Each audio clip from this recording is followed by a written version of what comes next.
Begitulah cepatnya hari itu berlalu.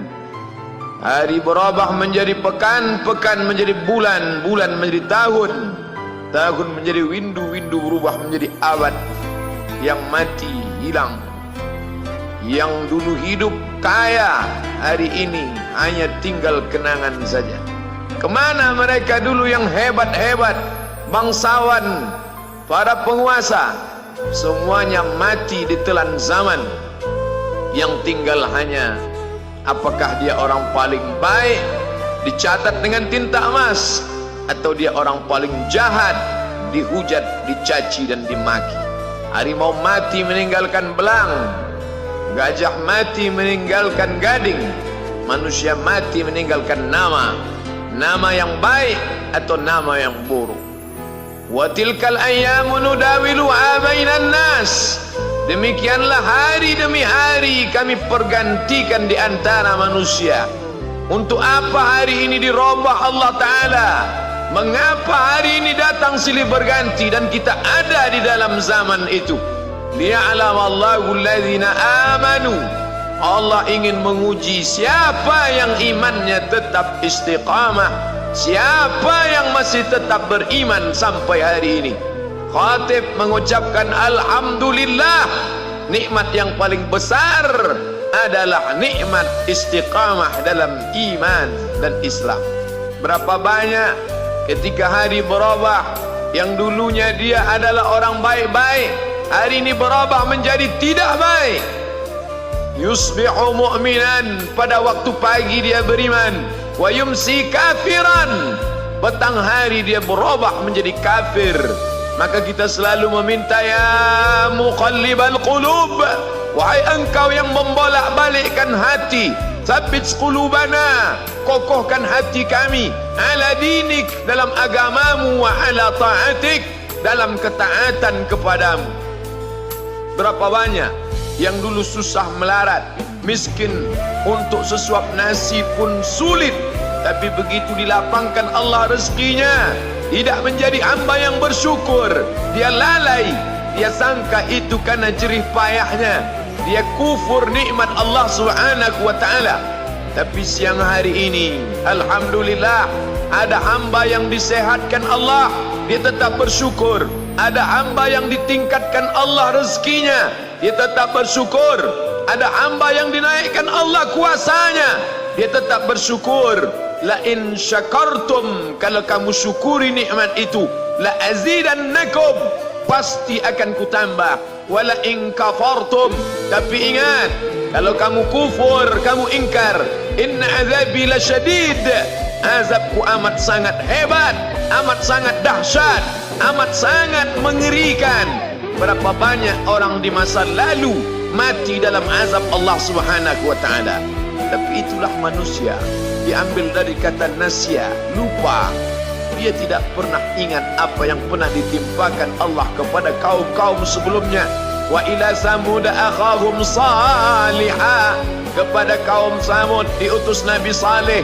Mana mereka sekarang? Punah, musnah, tidak ada lagi di atas muka bumi Allah. Wa ila Madyana akhahum Syuaiba, kepada kaum Madian diutus Nabi Syuaib. Mana mereka sekarang?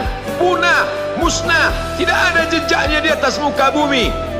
Wa ila Adin akhahum Huda, kepada kaum Ad diutus Nabi Hud. Tidak satu pun ada di atas muka bumi. Tapi orang tetap juga angkuh dan sombong. Memang itulah manusia yang berada di atas muka bumi Allah Subhanahu wa ta'ala. Maka orang-orang yang baik tidak pernah berhenti mengajak kepada kebaikan. Umat ini dikatakan baik bukan karena banyak ibadahnya. Umat ini dikatakan baik bukan karena dia pergi bolak-balik ke kota Makkah Al-Mukarramah untuk haji dan umrah.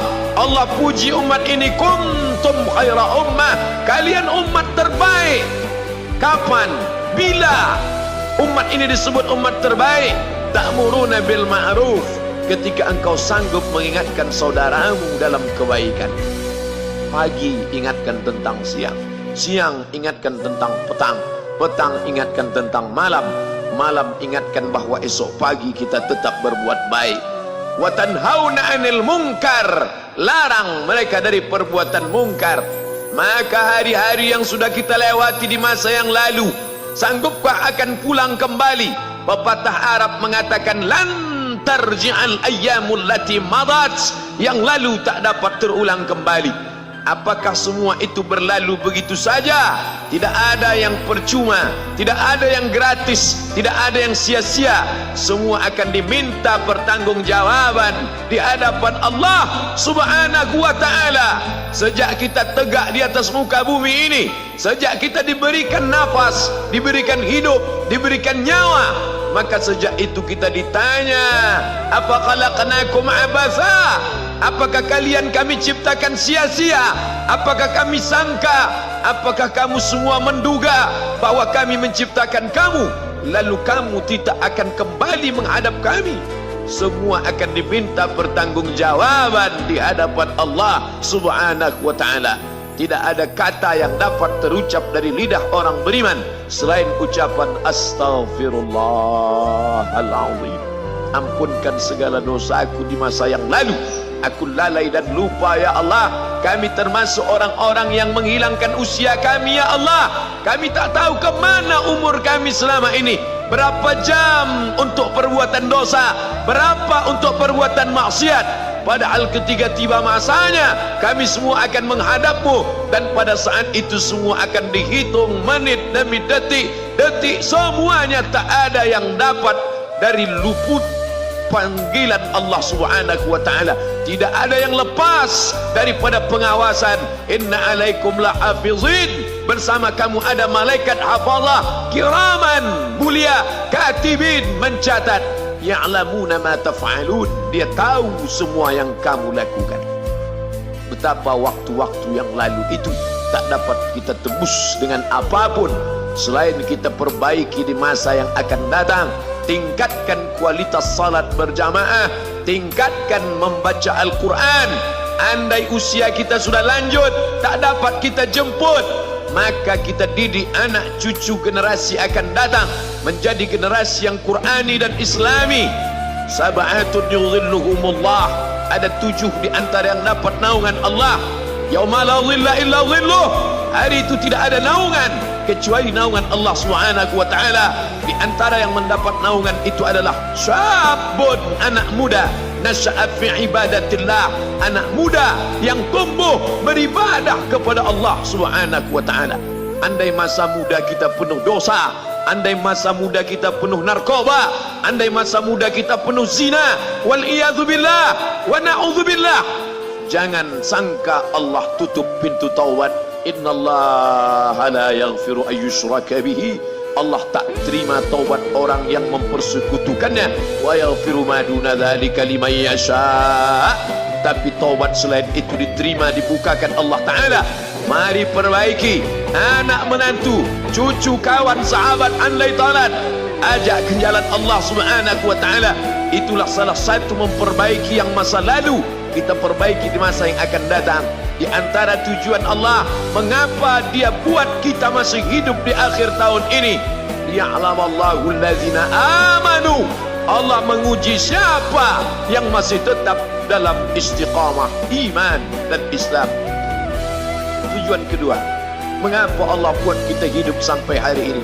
Wa yattakhidha minkum syuhada, wa yattakhidha minkum syuhada, Allah ingin melihat siapa di antara kita ini yang layak untuk menjadi syuhada. Iskariman, hidup mulia, au mutsyahidan, atau mati syahid. Pilihan orang Islam tidak banyak. Kalau hidup, hidup mulia. Kalau mati, mati syahid. Jangan hidup hina, mati terlunta-lunta, tidak diterima Allah Subhanahu wa ta'ala. Hidup mulia atau mati syahid dipersaksikan oleh para malaikat. Man kharaja fi talabil ilmi, siapa yang keluar rumah dengan niat menuntut ilmu, fahuwa fi sabilillah, maka dia seperti orang yang berjihad fi sabilillah, yang jauh meninggalkan kampung halaman, menuntut ilmu di perantauan. Jangan kau sangka kau anak yang terbuang, engkau adalah seorang syahid. Andai mati dalam perjalanan, maka matimu adalah seorang yang mati syahid. Mencari rezeki yang halal, meninggalkan anak dan istri, demi untuk memberikan nafkah, menjaga diri dari riba, menjaga diri dari haram, menjaga diri dari syubhat. Ditinggalkan anak yang masih kecil, istri yang memerlukan kasih sayang. Kutinggalkan kalian bukan karena hawa nafsu, tapi ingin mencari yang halal. Tetesan air mata, penuh keringat dan kerinduan, munajat di tengah malam, dibayar Allah Ta'ala dengan tetesan darah seorang syahid. Man mata duna malihi, siapa yang mati membela kehormatan hartanya, fahuwa syahid, maka dia mati syahid. Betapa seorang yang susah melarat hanya untuk menjaga diri dari yang haram dan syubhat, Allah muliakan dia. Inna akramakum indallah, yang paling mulia di antara kamu di sisi Allah, atqakum, yang paling takut kepada Allah. Ramai kita di rumah Allah ini, yang paling kaya kah yang paling mulia? Tidak. Yang paling ganteng dan paling hebat kuasanya kah yang paling mulia? Bukan. Yang paling berilmu, buya, kiai, ulama, apakah dia yang paling mulia? Tidak ada jaminan. Tapi yang paling takut kepada Allah Subhanahu wa ta'ala, takut terjerumus dalam riba, takut terjerumus dalam syubhat, takut makan haram, sehingga dia biarkan dirinya dalam kesusahan, susah dalam pandangan manusia, melarat dalam pandangan orang kaya, tapi hidup mulia dalam pandangan Allah, para malaikat, nabi dan rasul. Hari ini orang itu dikatakan bodoh, hari ini dia dikatakan goblok, hari ini dia dikatakan kamu tolol sekali.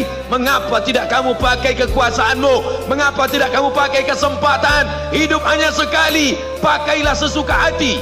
Tapi dia takut kepada Allah Subhanahu wa ta'ala. Pagi dan petang dia katakan, Allahumma ajirna minan nar, Allahumma ajirna minan nar, Allahumma ajirna minan nar. Selamatkan kami, aku, istriku, anakku, keluargaku dari api neraka ya Allah.